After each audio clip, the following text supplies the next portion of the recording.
Gaurkoan auritzera gerturatu gara, Lorentxa Terpera, hementxe aurkeztu eginen baita proiektu berri bat, Bidaide proiektua.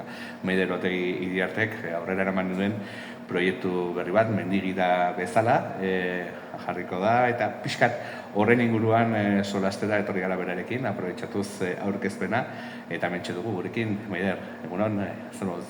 Oso ongi, eta zu eskerrik asko etortzeagatik. Bueno, eskerrik asko zuri gurekin kontaktuan jarri zenagatik eta gurekin kontatzeagatik, Bueno, Maider, jakin izan dugu, Bidaide proiektua pixkat nondik norakoak badakizkigu, baina ustut hobe dela zure mendiarekiko edo naturarekiko zaletasun hori nondikan datorkizun. Ustut ere auritzen ibilita erraz asma daitekela, ez? Egia esan bai, baina nik egia esan baldin badut ez dakit nondik datorkidan, ze etxean ere ez dira sekulan izan mendizaleak, ez? Gurasoekin eta bai egin izan du gara naturan eta umetatik, eta oporrak beti izan dira pixka bat desberdinak, ez? Gainontzeko desberdinak, sekulan ez gara izan itsasora joatekoak aste betean, beti joate ginen herri txiki batetara eta beti biltzen ginen naturan eta, bertako kulturak ezagutzen. Baina mendizaletasun hori egia esan ez dakit nondik datorkidan. Beti egia da, anaia eta biak oso desberdinak izan du garela hortan, anaiak beti gazteluak nahi zituen eta nik parke naturalak. Orduan oporrak nahiko fijatuta zeuden, ez? Baina biek eskatzen genuena oso desberdina izaten zen. Eta nik beti izan da, animaliekin, mendiarekin, beti gustatu izan du zen. Gero, mendizaletasuna ni berandu hasi nintzen mendira joaten, enuen norekin joan, kuadrilan ere etzegoen olako mendizaletasunik, ondoan ere ez, eta bakarrik joate horrek agian batzutan reparoa ematen digu, eta bai, herriko mendi bueltak eta bai, baina bestela bakarrik enitzen joaten. Eta orduan gero gaixotu ondorenean, eta urte batzuk gaixo eman ondorenean, hor ja erabaki nuen nire biziaren jabenik izan behar nuela, eta bakarrik baldin bazuen, bakarrik joan behar nuela, baina gustuko gauzak egiten hasi behar nuela. Eta orduan hori, 30 urteak pasata, 20 pikorekin hasi nintzen, ja mendira desientetan joaten. Eta hortan ere, nire txakurrak horkik asko lagundu, no? Egia da, saretan ikusten zaituztego ez urkitazu, bana ezinak zaretela eta abentura desiente bizi izan dituzutela, ez? Bai, egia esan asko, saiatzen naiz beti bere eramaten, egia da badira leku batzuk ezin dituena eraman, baina bai, normalean furgoneta ikusten duenean martxan, beti sartzen da, ez zaio bitan esan behar. Ez zaio, akaso igual galbana sartzen ez? Hori askotan eskertu izan du diot, beti esaten dit baietz planei, eta beti biltzen da gustora. Edo batzotan akaso esaten dizu, ja ez duela jun nahi edo ez, horrekorik ez. Ez horrelakorik ez dit esan. Ederki. Bueno, aipatu dugu abentura zalea zarela, hainbat abenturatan ikusi zaitugula, telebistan ere, konkixean, ibilia zinen, eta baita jarraitu zaitugu, sareetan, mendietan, pozik ikusten zaitugu, ez? Ustut hori izan dela zure bizi poza, ez? Bai, egia esan bai, niri mendiak hori ematen dit, ez? Poza eta askatasun bat, eta lasaitasun bat. Gaizki nagonetan edo estresatuta nagoenetan edo beti esaten mendia behar dut. Orduan hartzen dut furgoneta edo bestela etxe bazterrean ere bai, ez dut apartera joan beharrik deskonexio hori lortzeko. Baina egia da furgonetan joaten naizenean, furgoneta parkatu eta furgonetan lo egiten dudanean, jakinda hurrengo gunean dudan plan bakarra gozatzea eta mendia dela. Orduan horrek beti eman izan dut lasaitasun bat eta poz bat. Eta ez da obsesio bat, ez dut obsesiorik, ez denborekin, ni mendira joaten naiz gozatzera. Eta gozatze horrek ere sufrimenduak baditu. Ze aldapagorak niri ere zaizkit asko gustatzen. Baina gero tontorrera iritsi eta ez dut ulertzen tontorra ukitu eta berehala alde egiten duen pertsona hori. Niri gustatzen zait, eguraldiak laguntzen duen bitartean, gutxienez, tontorrera iritsi eta bertan lasai egotea. Lasai egon naiteke ordu bete, paisaiari begira. Eta hori da, nik bilatzen dudala. Galdetu nahi nizun ere, zer suposatzen du mendia, zer suposatzen du natura, animaliak, zer suposatzen dute zuretako? Niretzako egia esan da, erderaz esaten dena da nire via de escape bezala, ez? Eta orduan konflikto asko eduki ditut buruan, nire via de escape hori lanbide bihurtzeko momentuan. Baina mendia eta naturak hori, ematen dit lasaitasun bat, ni berez nahiko urduria izan niteke, karakterea ere badakizu bat dudala, eta orduan agobiatuta edo nagoenean mendira joan, Eta ni etxean normalean beti musikarekin egoten naiz, baina mendian ez dut gustoko.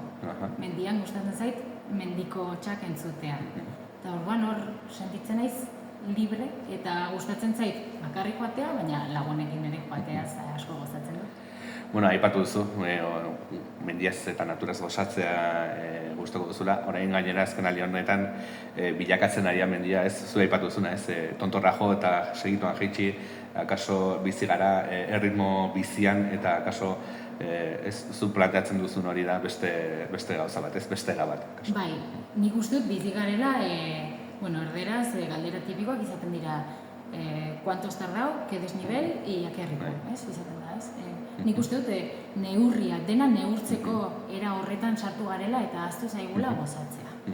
Nik ulertzen dut korrika egitea gustatzea, nik ere batzutan oso gutxitan, baina egiten dut. Baina ni mendira joaten naiz disfrutatzera, argazkilaritza ere oso gustoko dut. Eta orduan joaten naizenean gustatzen zait, paisai eder bat dagoenean, lasai gelditu eta ikustea. Eta animali bat azaltzen zaidaran, baina nila etxera bueltatzen naiz, zoriontsu. Eta berdin du, aseri txiki bat, edo azkenean dira naturako detaile horiek niri asko gustatu izan zaizkidanak umetatik. Bueno, aipatu duzu zure ihesbide hori, orain lanbide bilakatu duzula, bidaide proiektua. Zer kontatu bali guzu bidaidetaz? Bueno, bidaide izan da proiektu bat nik agian esperoen nuena. Ze duela 3 urte hasi nintzen mendigidaritzako kurtsoa egiten.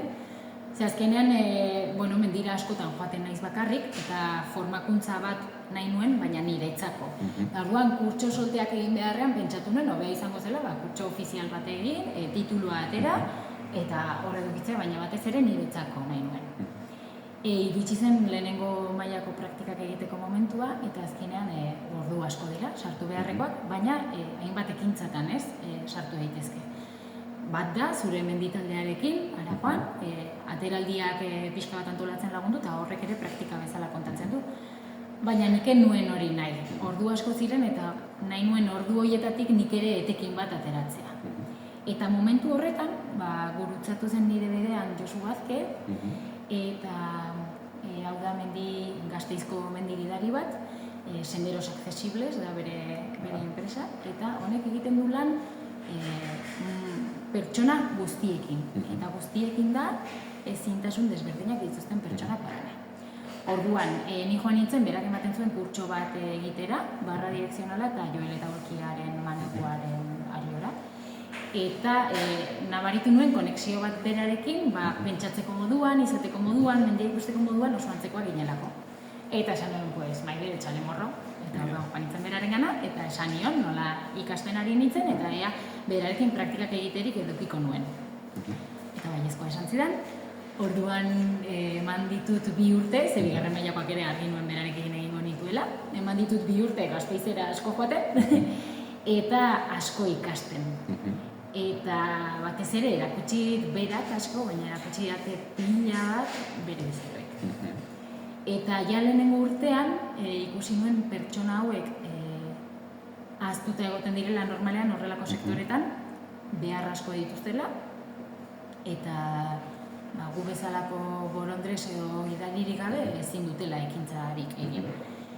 Eta batez ere, mendia, beraiek egiten duten mendia, normalean, zenero badago fuera de serieren bat, normalean ez da nik niretzako egiten dudan mendia. Orduan hori izan nuen, igual, eta ja 2. mailarako lana utzi nuen, ateraldi desentik genituelako eta ja ezin nuen lanean jarraitu, beste lan bat bilatu nuen bitarte horretan, baina 2. mailako praktikak ere berarekin egin dituen, baina ja nahiko argi edukita pausua emango nuela. Eta urte bete daramat, kurtsoa bukatu nuenetik, titulua atera nuenetik, bidaide prestatzen. Eta argi dut, bidaide nahi dudala pertsona guztientzako mendia eskaintzen duen enpresa edo ekintza bat izatea. Eta gero, zonaldean ere uste dut ez dagoela horrelako zerbitzurik, eta batez ere pertsona guzti hauek kontutan edukitzen dituenik. Ez da bidaide pertsona hauentzako bakarrik enfokatutako zeo zer, baina bai pertsona hauek kontutan eduki nahi dituen zerbait. hori galdetu nahi dizun ere, zure lana bazenuen, batean hau albo batera utzi egin zenuen, eta ekin zienion amets honi. Ez beldurrik ez zenuen izan, justo beldurra banuen eta beldurra badut.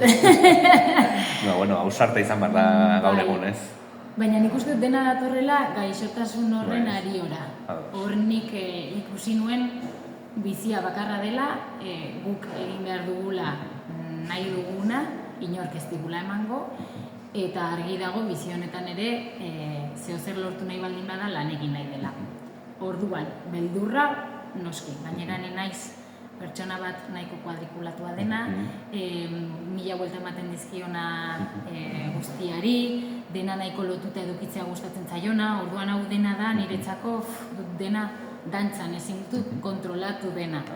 Orduan horrek ere beldurre ematen dit, zeharrera edukiko duen, jendeak deituko nauen, jendeak onartuko duen horrelako proiektu bat. Mundu guztiak baietz esaten dit, baina nik hori ikusi arte, ez dut lasailo horik egingo. Baina egia da, beldur hortaz aparte ere ilusio pila bat eta gogo pila bat ere badudala. Ilusio horrek eraman zaitu Bidaide bezalako proiektua aurrera ematera, gainera duela ez asko ere hemen Asornako kideak izan genituen eta hor ere bidelagun izan zituzten zure pausuak, ez? Bai.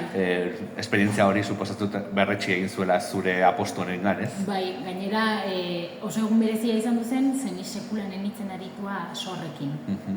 Orduan, hor ja esan nuen, hau oso desberdina da niretzako, karo, mendian beraiekin ibiltzea ez da erresa, beraiek zurekin komunikatzeko ikusi behar dizkizute Espainiak, joan behar dugu parean, terrenoak izan behar du komodoak elkarri begirari garelako, baten bat aparte joaten baldin bada korrikaldi bat egitea tokatuko zaizu ukitzeko, ze bestela naiz eta asko jukatu ez dizu entzungo, orduan niretzako izan duzen oso egun berezia, egia esan, bai, baina oso gustora egon ginen denak, bai.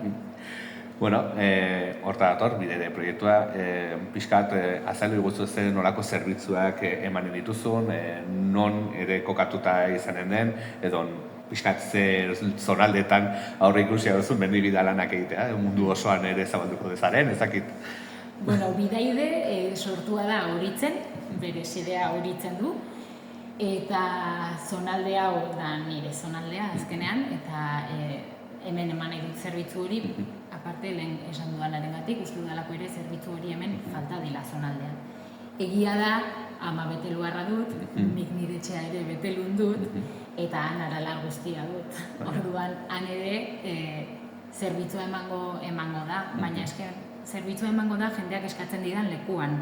Euskal Herri osoan, Pirineotan eta mundu mailan ere bai. Aste santuan Tanzaniara goaz berriro, Kilimanjarora, orduan animatzen bazara ikusi ditu ere imagino horiek Kilimanjaron itxuekin ibilia zarela, hori ere esperientzia polita izanen zen, ez? Arraro bintzat, alde batetik, ez? Bere, niretzako izan du da bidai bat zoragarria.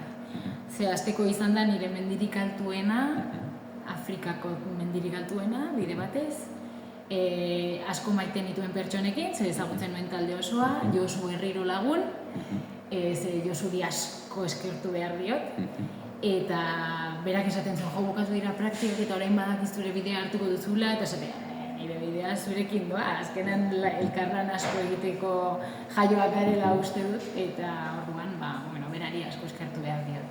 Baina izan da, niretzako zea pertsonal bat zen, altuera hortara iristea, edo tontorrera iristea, badakit ez dela garrantzitsuena, baina, behin eta ara joan da, zure intentzioa ere, ara iristea da. Bestea zen, Ales, neraman, Bilboko itxu bat, ezaguna nuena, lehendik ere, eta Alesekin tontorrera iristea, Ales banekien tipo makina bat dela, eta fizikoki iritsiko zela, eta berarekin lana oso erresa da. Badirudi nik askotan esaten diot. Ales, esan ikusten duzula ja, eta jazta. Ez duzu sinisten itxua denik, ez ibiltzen den moduan. Eta gero izan da bidai bat, esto de Afrika te cambia, esaten dutena, egia da. Izan du da bidai bat, zoragarrika, talde bat, Afrikan, eduki gaituzte, zaindu gaituzte oso ongi. baina hori izan du zen, ja jakinda noiz sortuko nuen enpresa eta data batekin ez, egin genuen bidai handi bat, eta batez ere pila bat bete ninduen bidai bat. Asko kostatu zait, naiz eta etxean egon Tanzaniatik bueltatzea. Bueno, aipatu dugu, gaur aurkeztuko zu bidaide, gaur emanen ditu bere pausuak, baina non topa dezakegu bidaide proiektua, pixkat jendea saltxatu nahi bali madu, informazioa behar bali madu, incluso zure zerbitzuak ere eskatu nahi bali maditu, non topa dezakegu bidaide? Bueno, horrentxe bertan bidaide, batez ere Instagramen eta Facebooken, ze web horria, ja erosea dago, egina dago, baina oraindik sortzen ari gara. Orduan, web horria ere badago, hor informazioa baduzue, baina eramango zaituzte sortzen zea batetara. Batez ere online ikusiko da, gero telefono bat ere badago, eta lehen esaten genuena ez, zerbitzu eskainiko ditu, bidaidek eskainiko du jendeak eskatzen dion zerbitzua. Nik nahi dut kontaktu pertsonal bat eduki, eta ez ditut eduki nahi ibialdi hau, eta hortik kanpo ezer. Pentsatzen dudalako pertsona bakoitzak behar batzuk dituela, erritmo batzuk dituela, nahi batzuk, gusto batzuk. Orduan nahi dut dena nahiko pertsonalizatua izatea. Horrek ez du kentzen, nik ibilaldi tipikoak edukitzea hemen, menditsuri bat, ez da faltako. Eta orduan, horiek horregongo ez direnik, baina bai nahi dudala denda bat izan beharrean nire web horria, informazio bat edukitzea hor, baina jendean nirekin kontaktuan jartzea eta esatea izu bere. Horrela eta hau egitea gustatuko litzaizuke, edo ez dakit nora joan nahiko genuke, baina ez dakit guan zer egin, proposatu duzuzio zer. Nahiago dut, joan eta kamiseta bat egin beharrean, traje bat erosi beharrean, nahiago dut trajea neurrian egin. Ados. Bueno, ja aurkeztu diguzu pixkat zen izango den, gaur aurkezpena, ez dakit urduri zauden, pixkat... Egia esan denegoen urduri, baina ja ordua iristen ari deneko momentu horretan, badut nervio polit, sentsazio hori. Ilusioa, nik uste dut ez dela urduritasuna, baizik eta ilusioa. Apuntatu da jendea, ezagun eta lagun asko, beste asko, apartekoa dira, ez dietutzi etortzen, azkenean paliza bat zen, esan nien egongo zela beste egunen bat, baina hemen egin nahi nuen, auritzen, etxean egin nahi nuen, eta probestuz kontzeptu bat genuela Lorentzen, uste dute plana ere gure dira zela. Maider ez zaigu galdera gehiago geratzen, eskertzen dizugu pila bat, gure tarte hau eskaini izana, ongi etorria bidaide, urte luzez izan da ella, jarri dezagun elkartruke honetan eta etorkizunean ere gauza bereak antolatzen dituzula jakinik, tarteak hauek eskaintzen. Mila esker. Mila esker zuei aukera bategatik.